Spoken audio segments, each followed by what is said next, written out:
Bonjour Julie. Bonjour. Ça va bien depuis hier? Ouais, très bien. Vous savez qu'hier, vous m'avez fait goûter des choses extraordinaires. Je suis enchantée. Vous voulez recommencer aujourd'hui? Vous pensez bien que pourquoi je suis revenu, hein? Voilà, quand c'est bon, c'est bon. Tant mieux, Alors, ça me fait très plaisir. Et puis en plus, on va être en plein dans l'exotique. Exactement. Vous êtes une femme de l'Est, mais très exotique. Alors on essaye parce que le chocolat, il y a beaucoup de monde sur la place du chocolat et nous on a choisi donc de faire des recettes de fabrication artisanale française bien sûr et on propose surtout du chocolat noir mais aussi des recettes plus gourmandes, du lait caramel et du blanc.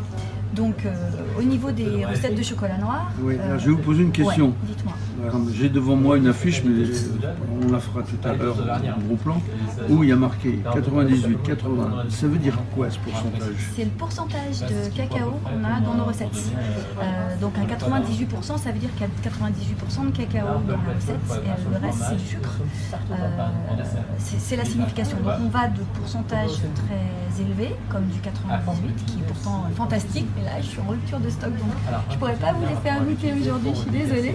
On viendra. Voilà, on va du 98 jusqu'à du 65%, donc c'est la teneur en cacao de nos chocolats. Et toutes nos recettes sont 100% pur beurre de cacao. Hein, on ne rajoute pas de graisse autre que du beurre de cacao. Mais c'est quoi du cacao? Le cacao, quand on extrait, en fait, vous connaissez le principe, on a des cacaoyers. Moi oui, mais les gens qui nous écoutent, pas forcément. On a des cacaoyers. Dans les cacaoyers, bien sûr, il y a les fruits qui poussent. On enlève les fruits, donc on appelle la cabosse.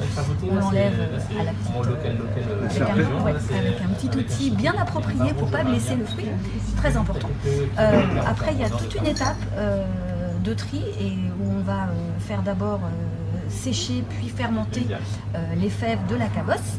Et ensuite, il va y avoir une période très importante, une étape très importante qui va être la torréfaction, donc qui consiste à griller un peu la fève, et la durée et la température de cette étape est très importante parce que c'est là qu'on va dégager les meilleures saveurs de la fève.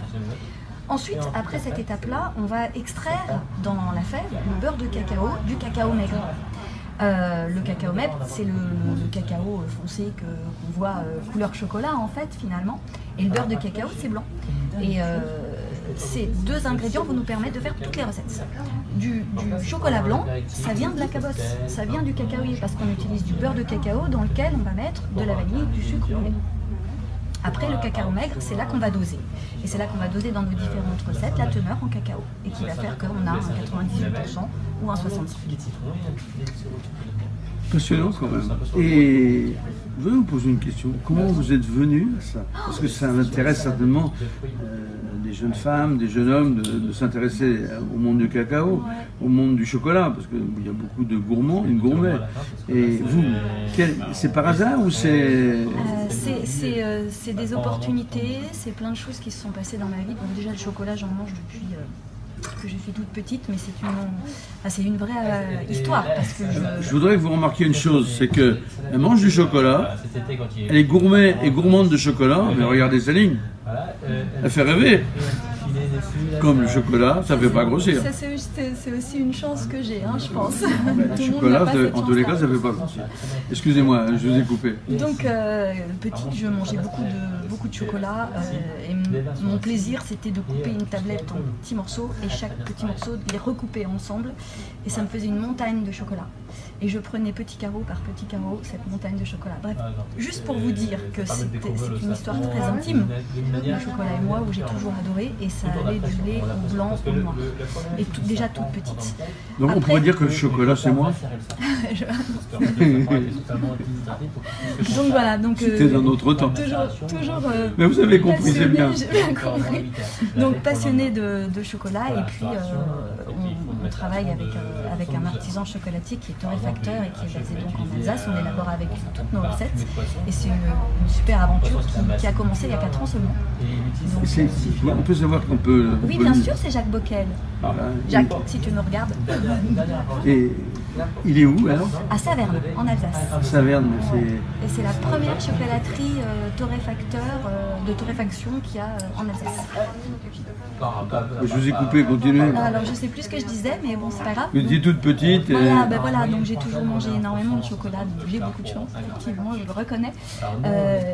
Et donc l'histoire, parce que nos tablettes, elles ont une petite particularité, on va dire, c'est qu'elles font référence aux faïences du métro parisien, donc, et elles sont designées en perspective. Cet objet-là, il est arrivé un petit peu de façon originale, c'est-à-dire que c'est mon mari, André, que je salue aussi par la même occasion, qui a eu cette idée de dessiner des moules en perspective pour faire hommage à cette magnifique ville qui est Paris, pour répondre à un concours lancé par la mairie de Paris, faire un objet à moins de 5 €. Voilà. Ils ont fait ça et ils sont allés jusqu'au bout du projet en s'associant donc avec Jacques Bockel, qui en élabore donc toutes nos recettes. Et voilà, et ça a eu du succès de plus en plus, et je souhaite encore plus de succès dans les années qui viennent. Donc voilà. On va vous aider parce qu'on va beaucoup en parler de votre chocolat, croyez-moi. C'est adorable. Voilà, comme je l'ai fait pour l'ail noir, comme j'ai fait pour... J'ai fait découvrir en Bretagne le riz breton. Ouais. La nuit, on a fait le tournage. C'est passé le lendemain, c'était en plein comice agricole. Ouais. Et ils l'ont diffusé dans toute la France, c'était repris par TF1. Et on a eu 4 millions de likes dans le week-end. Trop bien. Bravo. Bon, mais aujourd'hui, je sais pas. Hein, vous êtes derrière votre poste tous là. Hein? Allez, alors maintenant, vous avez parlé de goûter. Alors, vous n'allez pas nous refuser, on est venu pour ça d'ailleurs. Oui, carrément. Bon, toi, tu filmes, tu goûtes que si c'est bien filmé. Hein. Alors attention. Hein. Je vous fais tester le gingembre piment d'Espelette, ça vous dit? Oui, ça me dit. Oui. En fait, on est sur une recette donc, qui a bien sûr aucun arôme artificiel. On est sur des vrais ingrédients qu'on mélange à la pâte de cacao. Le piment d'Espelette est très doux. Le gingembre va apporter de la fraîcheur citronnée et on va déguster le chocolat en vraiment 3 étapes. Et ça, c'est génial parce qu'elles sont vraiment bien distinctes. Donc, allez-y. Oui. Au début, vous allez sentir le goût du gingembre, la fraîcheur citronnée donc, du gingembre. Après, le chocolat va prendre toute la place. Et en tout dernier lieu, on va avoir une petite pointe de piment d'Espelette très légère, très subtile. On a mis beaucoup de temps à la mettre en place, cette recette. Beaucoup de temps, pardon, à la mettre au point. Je vais y arriver. Au départ, on avait trop de piment, ça masquait le gingembre et on n'avait plus le plaisir du chocolat. Donc on voulait vraiment garder ce plaisir du chocolat. Et c'est une recette qui va très très bien avec le vin ou les digestifs du soir. Bon, je ne fais pas du tout de publicité pour l'alcool, qui doit se consommer avec modération. Mais n'empêche que ce petit carré-là, à la fin d'un repas, il vient compléter de façon très savoureuse le petit goût sucré d'une fin de repas. Et ce qui était agréable, c'est qu'à la fin de la caudalie, on peut dire, comme pour le vin, parce que ce sont des crus, et le goût du chocolat disparaît, et là apparaît, tout en douceur, qui monte tout doucement, et de plus en plus, le côté piment du piment d'Espelette.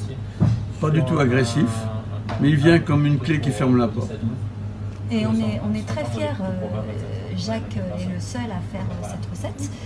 Parce qu'en fait, le chocolat au gingembre, ça existe, le chocolat au piment aussi, mais les deux ensemble, ça n'existe pas. On est vraiment les seuls à le faire, donc on est très fiers de cette recette. C'est une belle réussite.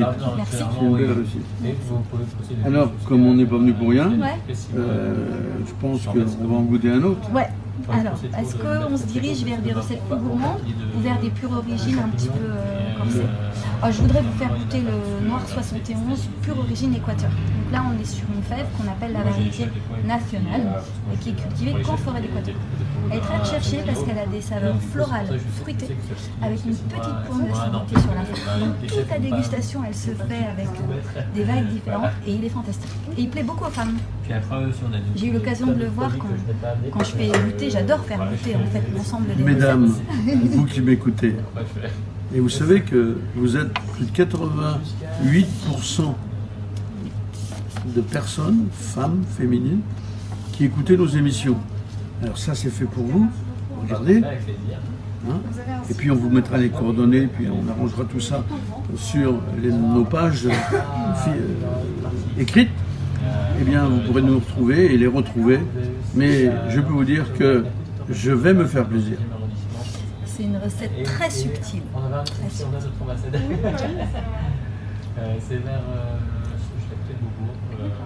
Verdict.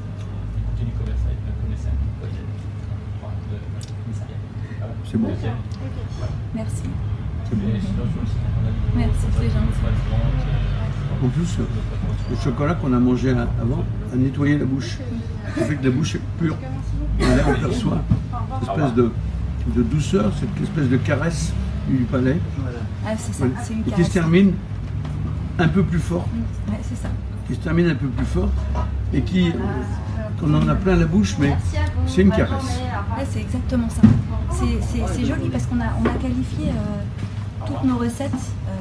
Le gingembre piment, il est poivré, le café, il est corsé. Celui-ci est subtil, on aurait presque pu mettre caresse en adjectif parce que ça me parle énormément. Moi, je mettrais qu'il est féminin. Ouais. Parce qu'il représente vraiment la femme dans ce qu'elle a de plus subtil, justement. Ouais. Oh. Voilà. Vous parlez bien. Vous êtes une femme, c'est câlin, ça peut être dur en même temps, mais en même temps, ça tient sa place. Et puis derrière, c'est toujours elle qui reste. Toujours elle qui a le dernier mot. Et le chocolat aussi. Merci, c'est très gentil. Mais non, c'est normal. Il faut bien que les gens s'imaginent ce que je suis en train de goûter moi. Je suis un privilégié. Mais il reste qu'à vous maintenant de devenir aussi. Hein. Bien, alors maintenant. Alors maintenant. Je vais vous laisser partir comme ça. Ok, pas de souci, moi j'adore faire déguster du chocolat. Après on a un noir 80% pure origine Ouganda. Et là, 80. Et là on est sur quelque chose de complètement différent. On a une saveur, on va dire, constante du début à la fin de la dégustation. On a un chocolat très présent, avec beaucoup de caractère. Et avec des saveurs un peu forestières, d'humus, de champignons. Enfin, c'est quelque chose. On fait une balade. On fait une balade dans la forêt avec ce chocolat. Pas amer du tout. Donc 80%, c'est une belle réussite aussi. Je voudrais juste rebondir sur ce que vous avez dit juste avant en disant que a pris la place de l'autre, etc. Quand vous les goûtez, on est très content parce que nos recettes, elles sont très différentes. Et elles ont toutes un caractère très, très affirmé. Elles ne se marchent pas les unes sur les autres et on peut les goûter comme ça d'affilée en découvrant à chaque fois de nouvelles émotions et une nouvelle expérience. Donc vraiment, on est très fiers de ça. Quelquefois, entre deux pourcentages, entre un 71 et un 80, on peut se dire je ne vais pas voir de différence et en fait, il y en a une vraie. Je ne sais pas si vous trouvez là, le 80, il n'a rien à voir avec celui que vous venez de goûter. Non, il n'a rien à voir et on termine si on est sur un petit goût de cèpe. Ouais, c'est ça, forêt. C'est marrant. On vraiment un petit goût de cèpe qui apparaît, mais tout à fait à la fin. Ouais. Et pas d'amertume, non, du tout. Non, aucun d'ailleurs. Ce qui est un peu le danger du chocolat quand il est mal cuit, enfin pas cuit, comment vous dites ouais, mal torréfié. Mal torréfié. Après, il y a des personnes qui aiment cette amertume-là. Notre 98, je ne peux malheureusement pas vous faire goûter aujourd'hui, il a une petite pointe d'amertume sur la fin, mais très légère. Et il est surprenant en fait parce que quand on dit je vais vous faire goûter à 98%, le cerveau il dit tout de suite caille, ça va être horrible, etc. Et en fait, c'est bien de le dire parce que le cerveau se fait une image de ce qu'il va manger, de ce qu'il va ressentir, et quand on goûte, on est très surpris parce qu'il a très peu d'amertume, il est presque onctueux, il faut le laisser fondre dans la bouche, il est très accessible. Vous savez que le goût n'existe pas. Le goût, c'est une mémoire. Donc automatiquement, quand il a des habitudes depuis que vous étiez dans le ventre de votre maman, ouais. Donc automatiquement, eh bien, vous agissez par comparaison. Et on a tous connu le chocolat qu'on trouve dans les épiceries, ouais. en province, etc. Maintenant, dans les grandes surfaces, bon, le chocolat passe partout. Je ne veux pas citer de nom, mais vous voyez ce que je veux dire. Et c'est toute la différence de votre chocolat. Parce que vous, c'est du chocolat. Merci. C'est de la graisse. Voilà, après, c'est sûr que déjà le 100% pur beurre de cacao, il est très important à mon avis dans une recette. Le fait qu'il n'y ait pas d'arôme artificiel, c'est très important aussi quand on est à la recherche de recettes un petit peu originales, comme notre gingembre piment ou notre noir café, ou notre lait caramel. Je peux vous le faire goûter, le lait caramel. Là, on est sur quelque chose de beaucoup plus gourmand. Hein. Alors, pour être d'ailleurs, la dernière chose que j'ai fait sur mes pages internet personnelles, mais qui sont publiques, c'est du caramel. C'est vrai? Ouais, caramel liquide. Même j'ai mis toute la gamme de caramel. Alors, je suis passionné de caramel. Ok. Moi, c'est pour ça. On est sur une recette beaucoup plus gourmande. Hein. Mais éventuellement, est-ce que c'est le patron de cette belle boutique pourrait nous rejoindre s'il m'entend? Parce qu'il est là à s'occuper, mais oui, j'ai l'impression qu'il se cache un peu. Il n'est pas caché, il est en train de... Bonjour, mon ami. Pierre, merci de nous recevoir avec autant de gentillesse. Bah, avec plaisir. Et j'aimerais, avant qu'on continue et qu'on termine cette petite dégustation qui est absolument extraordinaire, vous nous parliez de ce que vous avez fait là. Ouais. Et puis, à mesure qu'on va tourner dans la boutique, vous me rejoindrez et puis vous me raconterez. D'accord. Je ferai le fil conducteur entre les différents artisans qui sont présents. D'accord. Nous, on est déjà fabricants depuis 3 ans et demi. C'est un pari qu'on s'est donné de refaire des conserves, de légumes, de fruits, de belle qualité, comme juste une question de bon sens. Donc, comme faisaient nos grands-mères quand elles avaient des potagers en bas de la maison. Et on a fait l'acquisition de ce très joli lieu qui est en haut de la rue Oberkampf, au 143, rue Oberkampf, dans le 11e.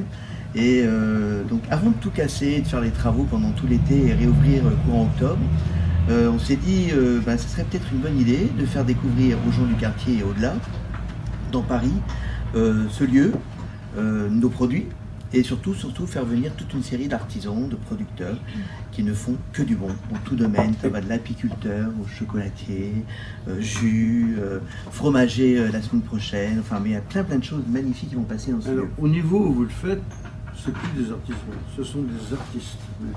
Parce que mais pour moi, c'est pareil. Déjà, ça commence par la même chose. Donc, un artisan est forcément, normalement, un artiste, ou inversement. Un artiste devrait être un artisan. Alors, quand on commence à... Même dans le showbiz, finalement. donc, c'est la même essence au départ. Donc, en effet, c'est des gens qui sont... D'abord, le point commun à tout le monde, c'est la passion. C'est la passion de faire bien, de faire du beau produit, de travailler les bonnes matières premières. C'est la base. Tout ce qui ressort ici, c'est toujours ça. C'est la matière première, c'est le produit à la base.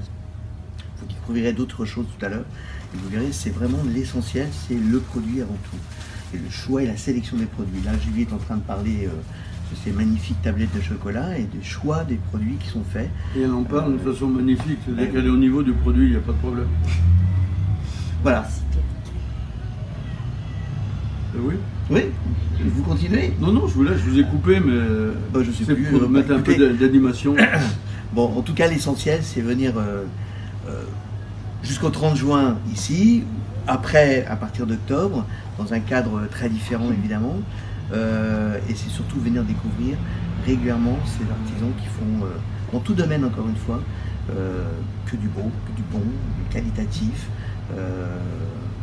et avec un certain nombre d'engagements, un certain nombre de valeurs aussi, qui font que c'est ce qui fait la différence entre un produit, entre autres industriel, même si parfois il peut y avoir quelquefois des produits industriels pas trop mal faits, faut pas non plus tomber dans le clivage absolu, mais là on est dans le produit artisanal dans tous les coins de France, et voilà. Alors c'est au 143 rue Oberkampf. On pourrait dire que jusqu'aux vacances, c'est une boutique éphémère avec des produits merveilleux, mais qui est un banc d'essai et un banc de présentation pour quelque chose de magique. Je dis bien magique, qui va naître ici, de sa tête, de celle de ses collaborateurs, et celle de son architecte, de façon à les rendre incontournables pour le futur. Et vous qui n'avez pas la chance, comme nous, de, comme disait Alexandre Dumas, si tu ne vas pas à Lagardère, c'est Lagardère qui viendra à toi. Eh bien, Lagardère, il est là. Oh. Allez, on se revoit tout à l'heure. Continue. Qu'est-ce qu'on fait maintenant? On en goûte encore d'autres? Oui, parce que il va pas. Vous savez, là, il faut qu'il prenne le goût, là, notre caméraman, mais qu'en plus, tout à l'heure, il faudra qu'il prenne des forces.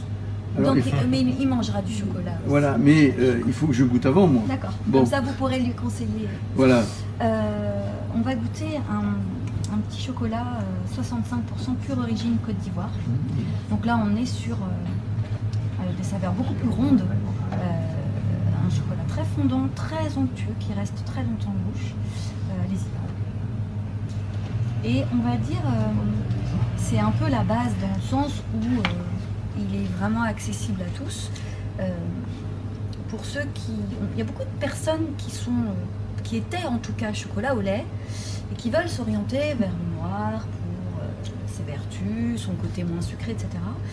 Et ben, le 65% est un peu le chocolat de la transition, on va dire, entre quelqu'un qui veut passer du chocolat au lait à du chocolat noir. Tout rond, tout gentil, tout doux, tout... Voilà, il est très accessible et il plaît beaucoup pour ces gens qui s'orientent vers le noir. On n'a pas besoin d'être ultra connaisseur pour manger notre Côte d'Ivoire. Ce qui est formidable, moi que je trouve formidable, c'est pas un chocolat qu'on croque. C'est un chocolat qu'on fait fondre comme une pastille dans la bouche. Quand on était enfant, on goûtait ça pendant longtemps. Et bien là, c'est le cas. On n'a pas envie qu'il disparaisse, on a envie de le garder. Il s'accroche dans la tête, à votre palais au niveau du goût. Il ne s'accroche pas comme des graisses qui s'accrochent. C'est une finesse incroyable. C'est une délectation. C'est indispensable. Et là, on pourrait dire que on dit souvent des produits que l'on déguste qu'ils ont un côté médicament. Alors moi je dirais que c'est plutôt un côté oli également. Parce qu'il y a toutes les vertus des saveurs gustatives, mais également on sait que le chocolat est un produit de santé qu'on peut donner aux enfants. Il a des vitamines qui donnent de la force, qui enrichissent la mémoire, parce que le nez est là aussi, et en même temps, il leur fait développer le goût, parce que ce genre de chocolat, on peut en manger beaucoup, parce que de toute façon, le corps le digérera à 100% et tirera bénéfice de tout ce qu'il y a dans le chocolat pour être encore en meilleure forme. Donc avant d'aller à l'école, une tablette de chocolat, c'est très important. Et je vous terminerai tout à l'heure, vous m'y ferez penser par une histoire de chocolat. D'accord. Voilà. J'y penserai. Il nous reste à goûter le noir café. Est-ce que ça vous tente? Parce que ça, je respecte les gens qui oui, allez-y. Donc là, c'est un vrai café pur arabica d'Amérique du Sud qu'on mélange, qu'on fait à côté. C'est un café filtre qu'on mélange ensuite à la pâte de cacao. Ouais, de Brésil. Du Brésil. Et donc le café explose en bouche tout de suite. Alors on est sur une base de chocolat noir à 45%, donc on est un petit peu plus sucré, mais ça c'est l'équilibre entre le café et le chocolat. Voilà, on est parti sur quelque chose d'un tout. Le café dominant. Ah oui, complètement, il explose. Et le pur café. Ouais. Et ça on le sent. Il y a beaucoup de recettes qui utilisent des arômes artificiels de café. Et ça c'est à bannir. Et là on sent que c'est du vrai café quoi, qui est mélangé. On retrouve le goût. Moi j'ai beaucoup travaillé dans ce pays-là, j'ai beaucoup voyagé. Et j'avais une amie qui était l'une des meilleures cafés, un café du Brésil qu'on puisse trouver. Et bien sûr, on m'a emmené visiter. Alors là-bas, on ne vous fait pas d'expresso. Hein. Le café, il est fait avec une espèce de machine genre Kona. Et on a l'odeur du café, on a le goût du café, mais il n'y a pas de mousse. Toute la qualité du café elle est dans la valeur gustative du café. Et je viens de retrouver là ce goût du café que je n'ai pas retrouvé depuis que je suis allé dans les hauts plateaux du Brésil. C'est très gentil. Non, mais on l'a bien, il est là, il est stable. Il est stable, on le sent, il est là, puis tout, après il s'en va. Mais il reste au moins 25 secondes. Et ce qui est chouette aussi sur cette recette, c'est que si on a envie d'un café à 17 ou 18 heures, on a un peu la trouille que le café nous énerve, il y en a qui ont du mal à dormir ou autre, on retrouve ce plaisir du café avec un petit carré de chocolat au café, et sans avoir le problème d'insomnie qui peut être... Qui est faux d'ailleurs. Après, ça c'est ce qu'on raconte, c'est dans la tête. Dans la tête, bien sûr. Je peux de café, je ne peux pas dormir. C'est pas vrai. C'est pas vrai. Mais c'est vrai que c'est psychologique. Il y a des gens qui ne peuvent pas parce que... Et ben là, on a le plaisir du café et dans la tête, on sait qu'on aura un bon sommeil aussi. Oui, non, mais... non, ce que vous faites, aussi, comme on dit vulgairement, cirer les pompes, mais c'est exceptionnel. Oh, c'est très gentil, voilà. Ça me fait vraiment très plaisir. Non, merci beaucoup. Je le pense, et je pense que dans notre relation de parler de votre chocolat, surtout après les vacances, on en parlera, mais d'une autre façon, de façon à vous aider à ce que tout le monde achète ce genre de chocolat, et je vous dirai comment on fait. Ah, super, volontiers. Voilà. Bon, on va terminer sur... un petit blanc. Oui, ben, c'est normal. Un petit blanc. Alors, on vient de passer la matinée avec le noir, on va revenir chez nous avec du blanc. C'est pas facile de faire un bon chocolat blanc pour qu'il soit pas trop gras, pas trop écœurant et pas trop sucré. C'est pas évident du tout. Nous, on est assez fiers de notre recette. Ça reste très sucré. Il ne faut pas se leurrer, hein, le chocolat blanc c'est très sucré. Mais je trouve qu'il y a un bel équilibre. Et voilà. Et donc on est content et elle plaît. Alors c'est drôle, pour la petite expérience avant de vous raconter votre histoire sur le chocolat que je dois vous rappeler. Il y a des gens qui me demandent du 98 et du blanc. Ce qui est extrême, c'est drôle. Donc il y a le plaisir du 98 façon connaisseur, etc. Et puis il y a la gourmandise blanc. Mais c'est deux exigences qui sont presque à l'opposé, mais ça plaît. Donc il y a les deux extrêmes qui plaisent et très souvent à une même personne. C'est drôle ça. Oui, alors justement, je vais vous raconter l'histoire d'un monsieur qui, pour ceux qui connaissent la France, vivait à Énonde. Énonde, c'est un petit village du XIIe siècle, avec une très belle église d'ailleurs, juste à la pointe de l'île de Ré, mais côté France. Et pourquoi on l'appelait chocolat? Il faut savoir qu'il y avait ce qu'on appelle à La Rochelle, il y avait toujours le moule d'escale, où les bateaux qui arrivaient des comptoirs ramenaient des épices. Donc c'était un très gros centre d'épices, et bien sûr on avait des épices, du chocolat, etc. Et donc il s'était créé des petites épiceries dans les villages qui vendaient tous les produits qu'ils allaient chercher au bateau. Voilà.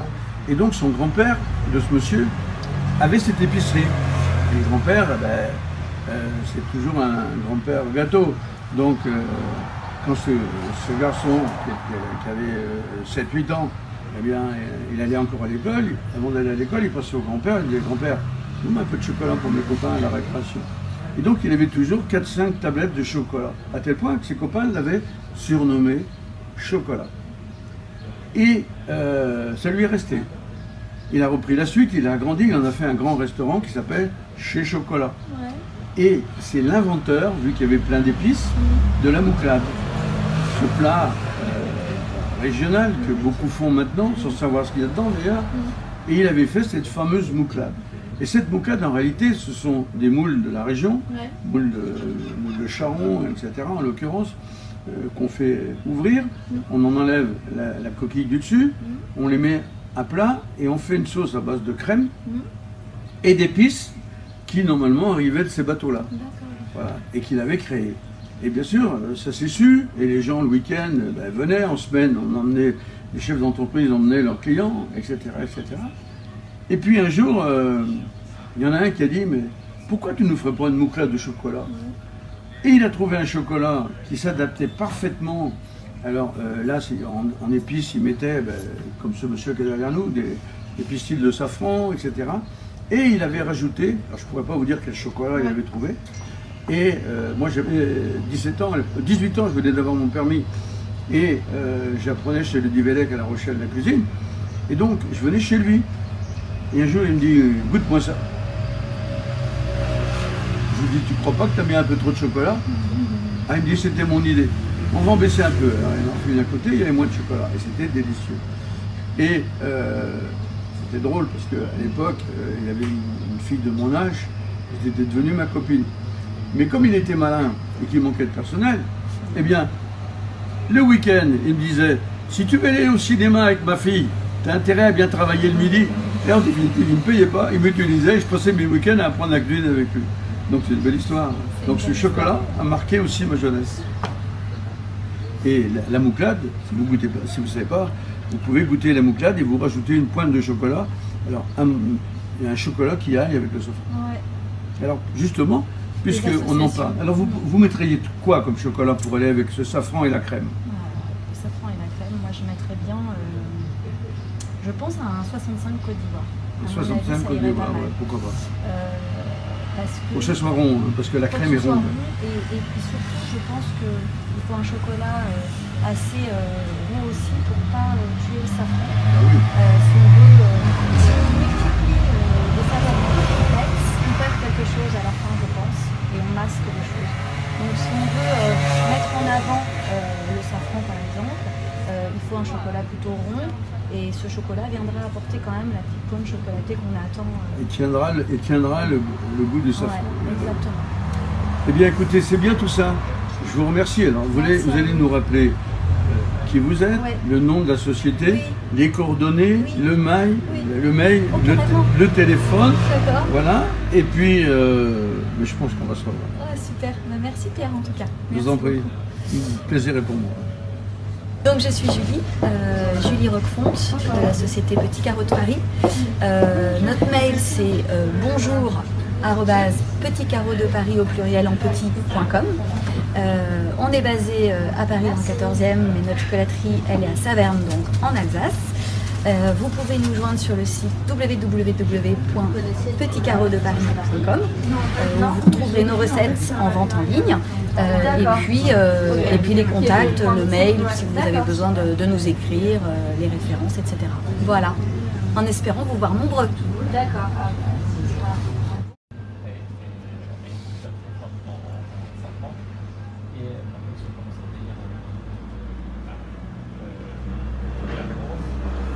Dans cette boutique, il y a mille et une choses extraordinaires. C'est presque un conte de Perrault d'être ici.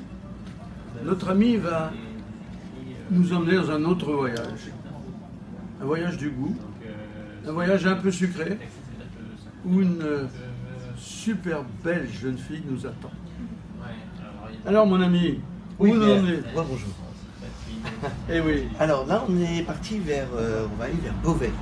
En fait, c'est une rencontre, un produit qu'on a découvert il y a 2 ans. Et le jour où on a découvert ce produit, qu'on a eu la chance de le goûter là-bas, sur place, on s'est dit, le jour où on aura nos premiers points de vente, c'est évident, c'était l'évidence même que ce produit serait ici, dans cette maison. Donc jusqu'au 30 juin, encore une fois, vous allez le trouver. Vous pourrez le retrouver parce qu'ils ont un joli site internet, ils livrent à peu près dans toute la France, par Chronofresh, etc. Et puis évidemment, une fois les travaux terminés, à la réouverture en octobre, on retrouvera ce produit magnifique. Vous n'oublierez pas de nous inviter, on va le couvrir. Absolument, bien sûr, évidemment. Alors ce produit, c'est un flan pâtissier.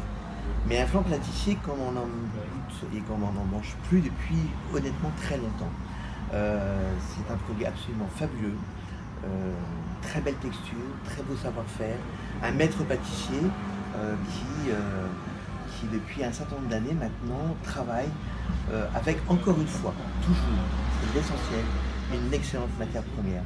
Donc leur atelier aujourd'hui est pas très loin d'une ferme, donc c'est la ferme qui livre quotidiennement ou tous les 2 jours je crois, le lait, donc c'est du lait frais, cru, des œufs fermiers, de la crème et un vrai savoir-faire.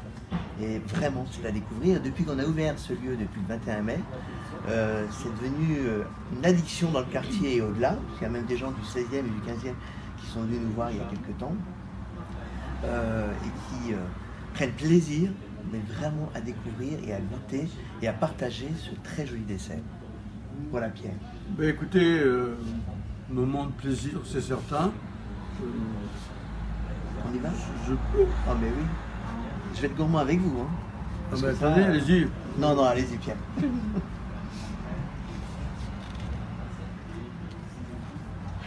prendre aussi un petit morceau. Hop. Alors, vous n'êtes pas dans votre chose? Je ne prends pas la bouche pleine, mais je ne vais pas me gêner. C'est un vrai voyage. Ah oui. Oh, j'y retourne. On va pas le dire, hein, je n'ai pas le droit de manger de choses comme ça, mais faut pas le dire surtout, hein, vous m'avez pas vu.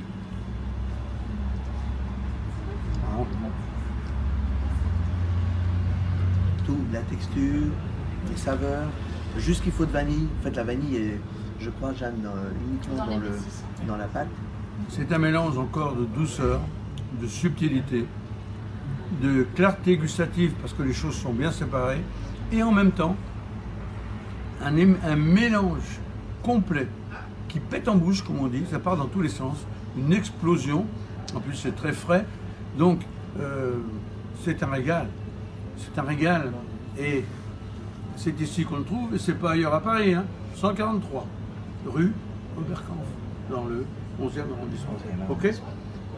Et si nous nous tournions maintenant vers notre jolie déesse, qui nous reçoit avec des yeux merveilleux, mais avec un sourire et une gentillesse. Bonjour. Ah ben voyez que ça va bien. Elle avait peur, regardez comme elle démarre bien. Alors, votre prénom, c'est comment? Jeanne. Jeanne. Un prénom qui a fait l'histoire, Voilà. Alors racontez-nous votre histoire. C'est quoi ce produit-là? Du coup, la Maison Savary, nous, on est une boulangerie de père en fils depuis 1981. Donc c'est Benoît Savary qui est à l'initiative de la création de la maison. Et donc on est installé à Beauvais. Et c'est à Beauvais du coup qu'on fait tout sur place, à la main, tous les jours.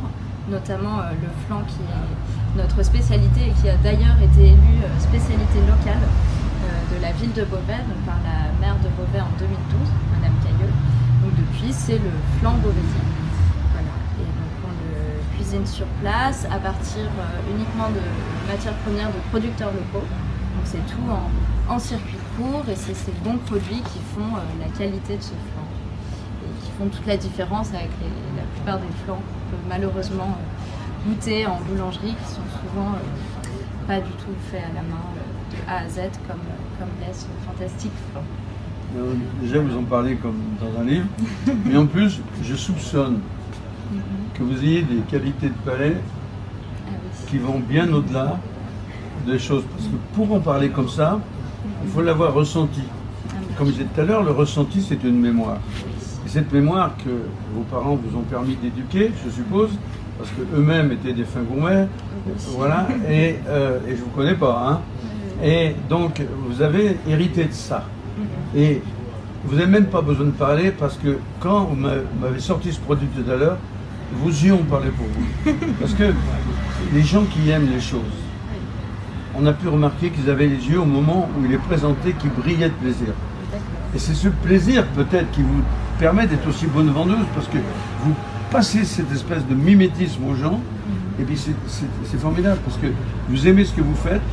Alors, puisque vous aimez ce que vous faites, vous savez comment c'est fait ce gâteau? Oui, alors donc c'est fait comme je vous le disais à Beauvais, entièrement fait à la main, c'est moulé à la louche. Alors, vous savez ce que c'est moulé à la louche pour les gens? Expliquez-nous ce que c'est. Bah, moulé à la louche, c'est ce que vous attendez. Donc il y a un moule? Voilà, il y a un moule, une grande louche, donc c'est un geste continu, il ne faut vraiment jamais s'arrêter, être très régulier. Et ensuite, le flan est donc mis au four dans son cercle de bois, qui permet de vraiment le maintenir correctement. Et il est cuit à 200 degrés. C'est presque un fromage. C'est presque un fromage. C'est vrai que même visuellement, il a l'apparence d'un fromage. Non, mais c'est très sympathique. Pour l'avoir goûté, c'est délicieux. Et je vais être obligé d'arrêter là parce que vous m'avez dit qu'il ne fallait pas que ça dure trop longtemps parce que vous n'étiez pas très à l'aise, mais oui, ça s'est très bien passé. Merci. Et puis, ça aurait été même difficile de faire mieux. Voilà. Mais j'en connais un qui filme là, qui se dit « Et moi » comme dans la chanson. « Et moi, et moi, et moi, et moi ». Eh bien, ça va être son tour. Allez, on continue, on va faire notre petit voyage qui va continuer dans votre superbe magasin. Merci beaucoup. Oh, je vous embrasse, j'en profite, hein, parce que c'est pas tous les jours qu'on embrasse des jeunes filles de 23 ans à mon âge. Allez. Merci beaucoup.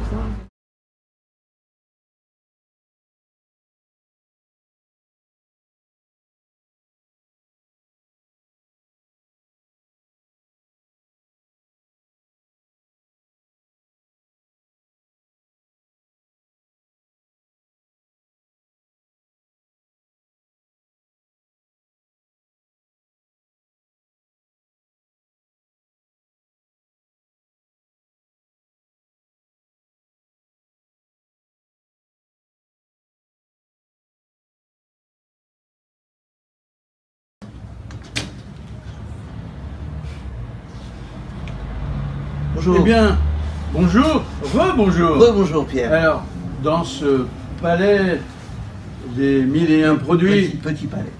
Oui, mais ça ne fait rien. On va continuer notre voyage gustatif, notre rêverie, notre bonheur.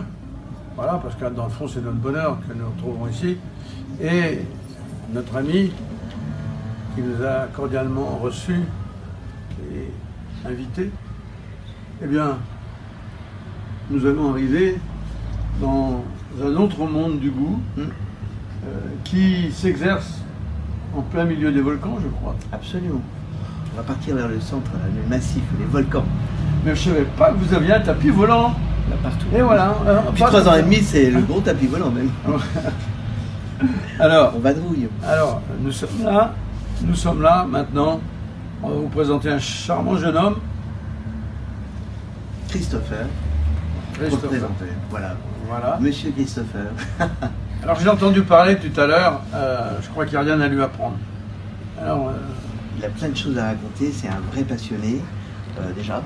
C'est encore une fois un élément important.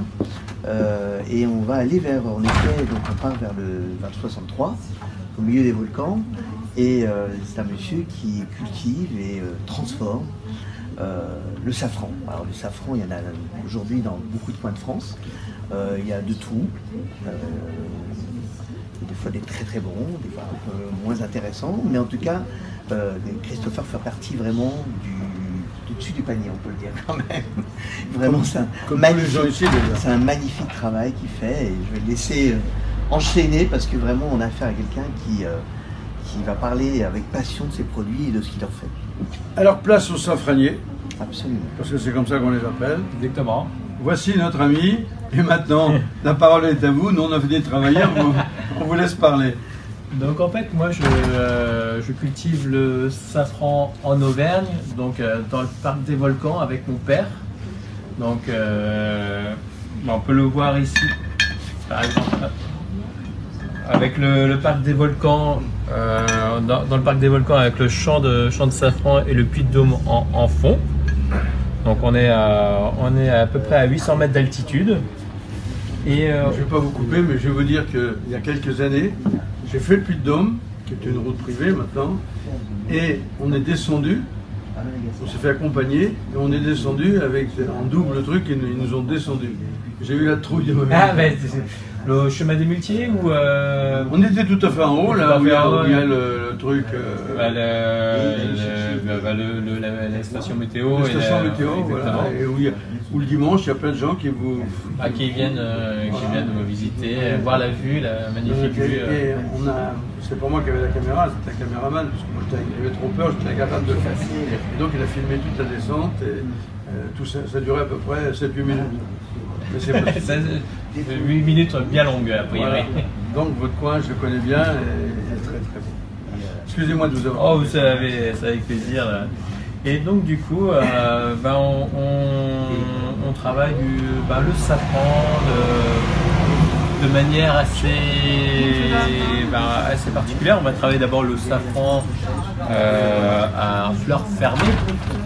Pourquoi fleur fermée? Tout simplement parce que fleur fermée, quand la fleur est fermée, elle est préservée des UV, de la poussière, des insectes, de la pluie directement sur le pistil, parce qu'on est en plein champ. Et donc s'il pleut sur le pistil va perdre en termes d'arôme.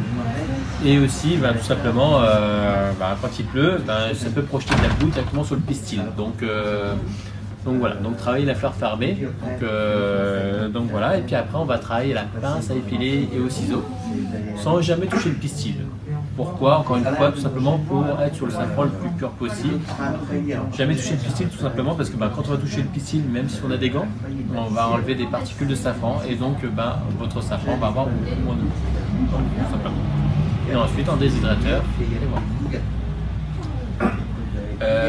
Après, du coup, le safran, on va travailler sur le safran, donc évidemment en pistil, et après avec plein de produits dérivés au safran. Par exemple, ici, on va proposer un condiment balsamique blanc safran. Donc c'est un spray tout simplement pour pouvoir l'utiliser aussi bien sur des salades, sur des tomates, sur du poisson, que sur les huîtres ou de la Saint-Jacques. Alors le safran, j'ai un peu oublié d'en parler, le safran en fait il a plusieurs vertus. Beaucoup de personnes connaissent le safran uniquement pour le côté colorant. On va utiliser généralement quand je parle du safran, on me dit ah oui c'est le colore le riz dans la paella. Mais le safran c'est quand même bien autre chose parce que bon c'est pas l'épice la plus chère au monde uniquement pour son effet colorant. Le safran tenait à avoir du goût, un goût très particulier. Et aussi, le safran est un exhausteur de goût. Il va mettre en avant le produit avec lequel il est marié en avant pour ensuite se révéler. Et c'est quelque chose que beaucoup de personnes ne connaissent pas, ne savent pas. C'est un peu comme du sel. Si vous mettez une purée sans sel, elle est un peu fade. Si vous mettez un peu de sel, ça va donner du goût. Si vous mettez trop de sel, ça va être à manger. C'est exactement la même chose avec le safran, sauf que le safran, on est sur des dosages beaucoup plus infimes. J'aime bien tout ça. Voilà. Alors, quels sont, bon, à part l'épicelle de safran qui est le produit phare, quelles sont les utilités que vous avez créées? Parce que je vois plein de petites bouteilles, plein de petites boîtes. Alors, vous pouvez nous parler un petit peu de ça, on l'a vu, mais il reste plein de choses. Ça aussi, on l'a vu, je crois. Bah, en fait, on fait des confits de vin au safran. Donc des confits dans le sauce confiture, avec des confits de champagne, sauterne et châteauguay. Châteauguay qui est un vin rouge auvergnat situé à quelques kilomètres de Clermont. Et donc c'est des gelées de vin qu'on va pouvoir accompagner aussi bien sur un foie gras, sur des rillettes, sur du fromage de chèvre, un brebis, un petit cantal, sur une petite tarte aux pommes. Et aussi on va pouvoir l'utiliser aussi également en cuisine pour déglacer par exemple une poêlée de légumes. J'aime bien faire revenir mes légumes et même une petite cuillerée pour rehausser le goût, donner du goût et sinon après sur un magret de canne. Et vous avez oublié ma mouclade dont j'ai parlé tout à l'heure. Mouclade sur le safran. Exactement, ouais.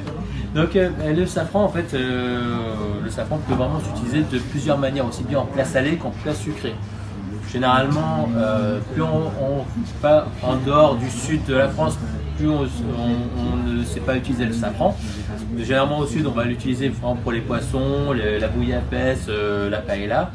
Alors, vous avez aussi en Haute-Savoie une brioche qui s'appelle la quechole, qui est une brioche vraiment au safran et qui est encore bien présente encore en ce moment.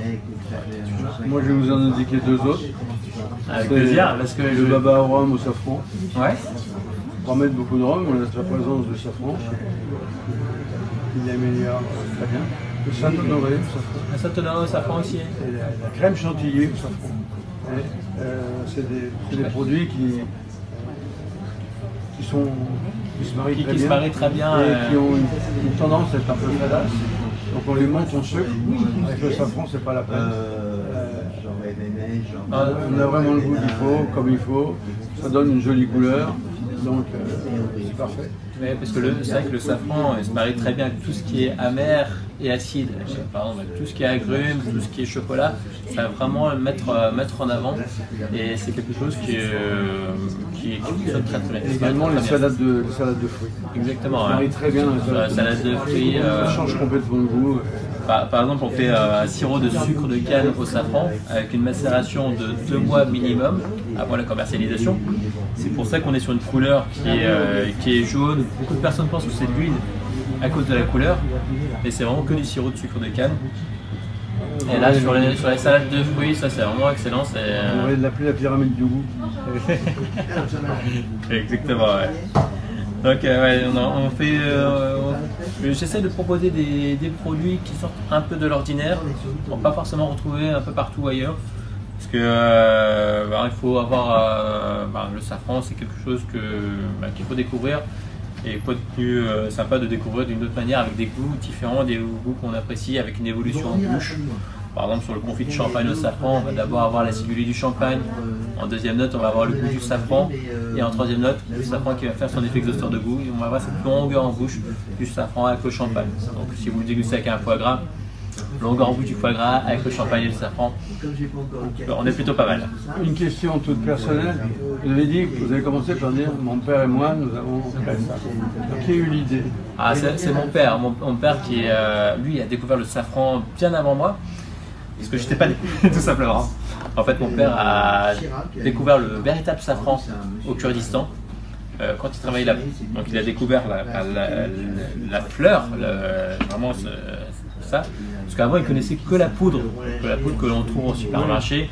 qui est de couleur ocre et qui n'est pas forcément du véritable safran pur. Oui, on sait. Et donc voilà, et donc c'est lui qui l'a découvert là-bas, en fait chez l'habitant tout simplement. Il a mangé chez l'habitant, qui lui a fait un plat au safran. Et là il a fait un peu l'affront Kurdistan de dire il a demandé s'il avait acheté en Iran. Moi, les Kurdes et Iraniens, pas forcément en très bon terme. Et du coup, j'ai dit, ben non, je le fais planter tout simplement dans mon jardin. Et c'est là où il a vraiment découvert la culture du safran. Il en a planté chez lui. Et puis après, comment dire, je suis né. Et le Kurdistan. Vous avez découvert le safran dans le ventre de votre mère? Ah oui, exactement. Non, pas exactement, parce que ma mère, du coup, elle était en France. Et puisque moi je suis né en France, parce que le Kurdistan n'est pas forcément un lieu idéal, il reste malheureusement pas un lieu idéal pour avoir un enfant.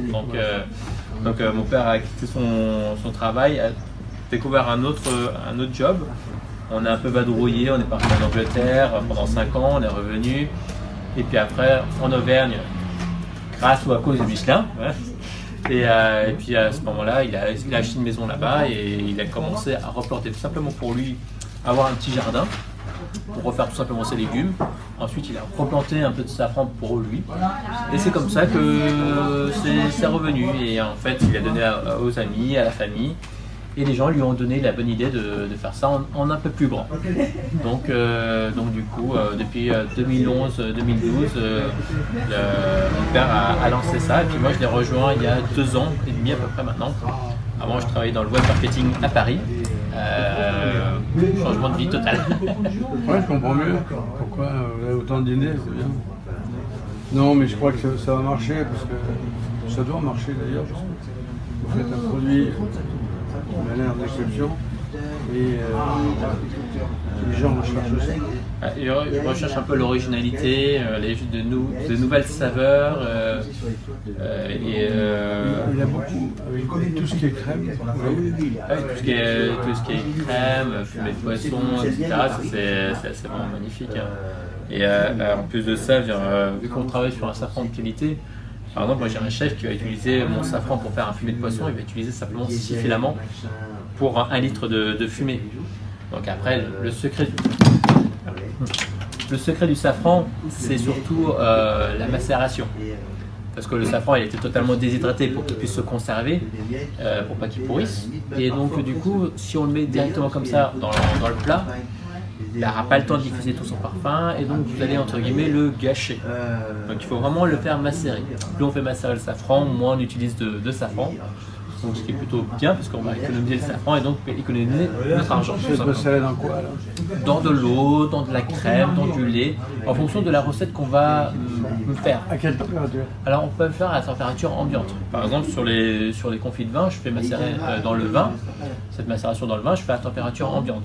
Et au moins, moi je conseille pour le particulier, au moins 8 heures, la veille pour le lendemain. Après, quand on a un peu plus de temps, on peut aller jusqu'à 72 heures. Plus on fait macérer, moins on utilise de safran. Donc voilà. Et après, derrière, on peut tout mettre, toute cette macération dans le plat pendant la cuisson. Alors on peut évidemment soit garder les pistils, soit les enlever les pistils. Ça, c'est une question de goût de chacun. Voilà. Eh bien, bravo. On peut que vous dire bon vent. Et on va prendre rendez-vous pour le moment de la récolte. Avec plaisir. Ouais, et puis on essaiera de monter quelque chose pour les faire connaître encore plus. À travers nos émissions que vous faites. Vous savez que là, vous êtes vu dans le monde entier. Là, hein. Vous ne pouvez même pas revenir en arrière. Là. Ah bah là, c'est trop tard. C'est déjà en place. Hein. Et bah, écoutez, je peux vous remercier. Merci beaucoup. C'est la main du cœur. Avec plaisir. La main du cœur. J'aime bien. Il faut être là.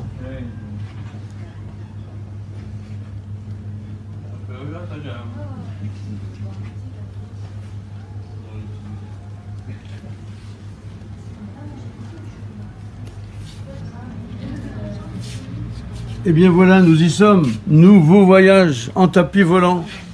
Après l'Auvergne, nous sommes au pays du goût, au pays des senteurs, au pays de, comment dirais-je, de ce qu'on trouve nulle part ailleurs. C'est gentil. Merci cher ami de nous avoir emmenés dans cet endroit où on va non pas découvrir une marchande de produits, mais une créatrice de produits. Une créatrice. On est dans la création en effet. On est dans la création de saveurs.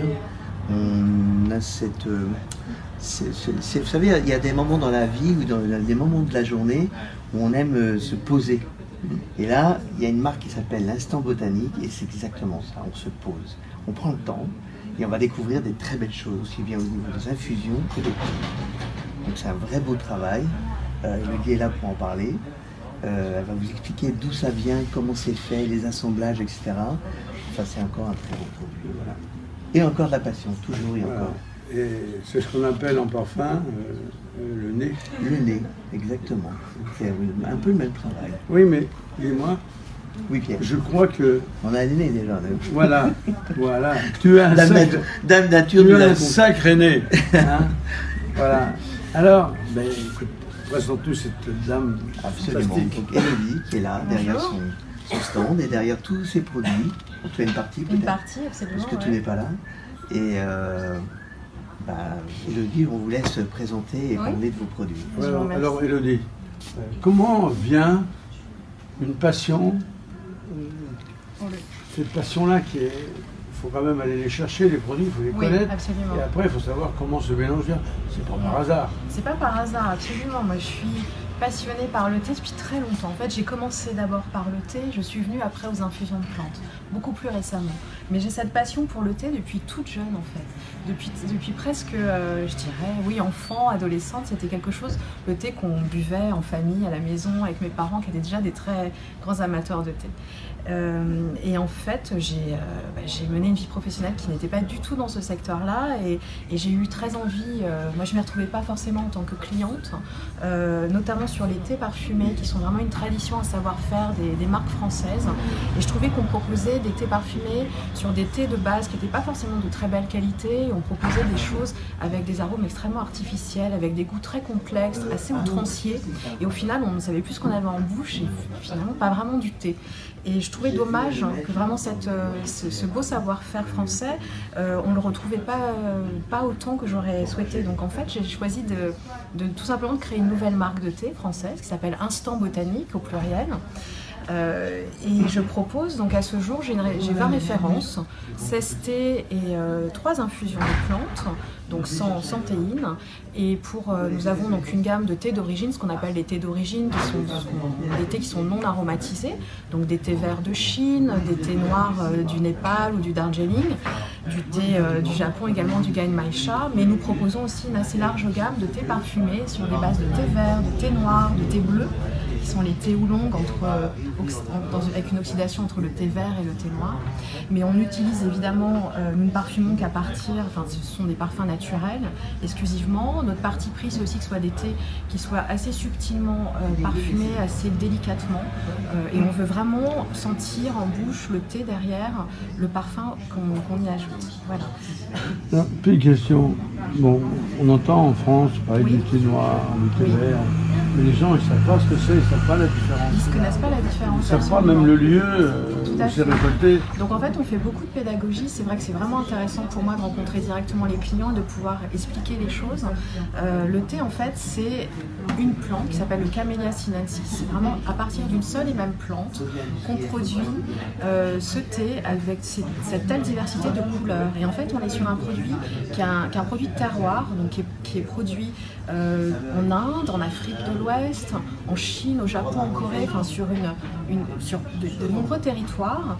Et on est vraiment sur un produit qui est très similaire au vin, parce qu'en fonction du climat, en fonction du terroir, à partir de cette même plante, vous allez avoir des arômes naturels de la plante, une fois la plante récoltée, extrêmement diverses et extrêmement variées.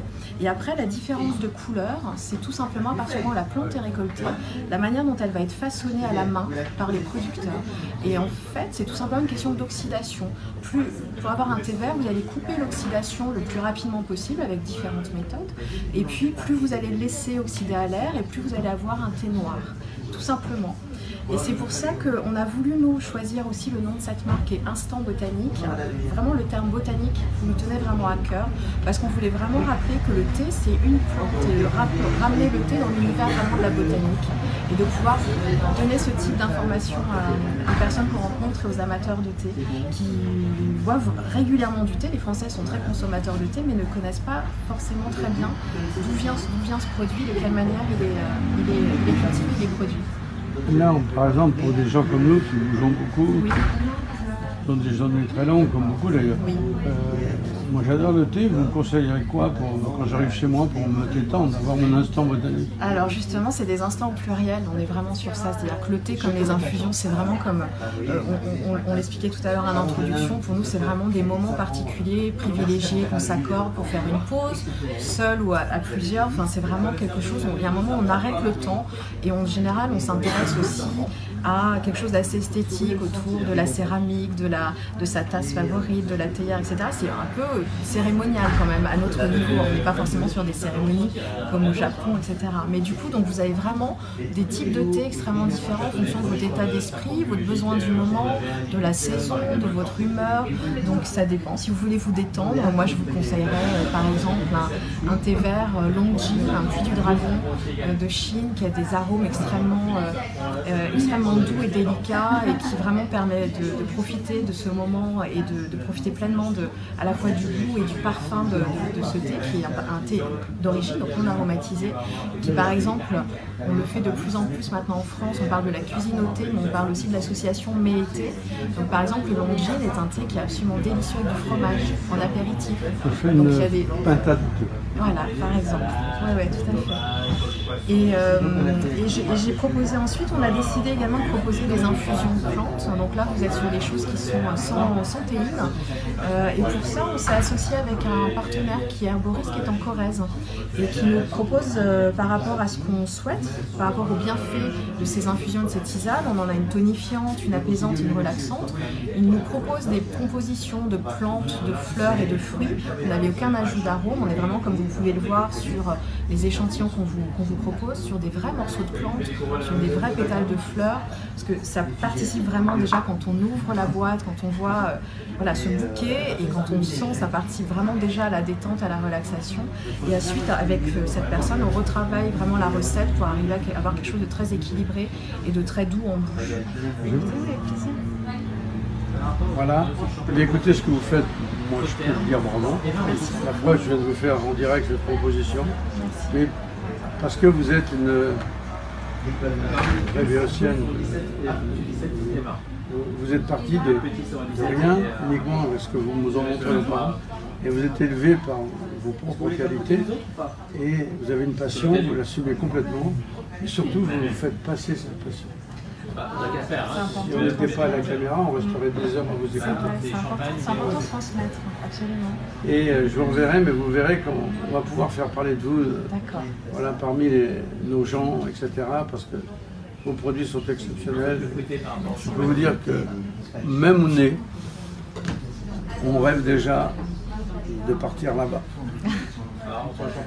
Nous y sommes, notre tapis roulant va continuer de tourner et nous allons nous envoler vers d'autres cieux que nous espérons aussi magnifiques que ce que nous avons vécu depuis 1h30. Merci en tous les cas. Merci à vous, à bientôt. Et bravo pour ce que vous faites. Merci beaucoup, au revoir.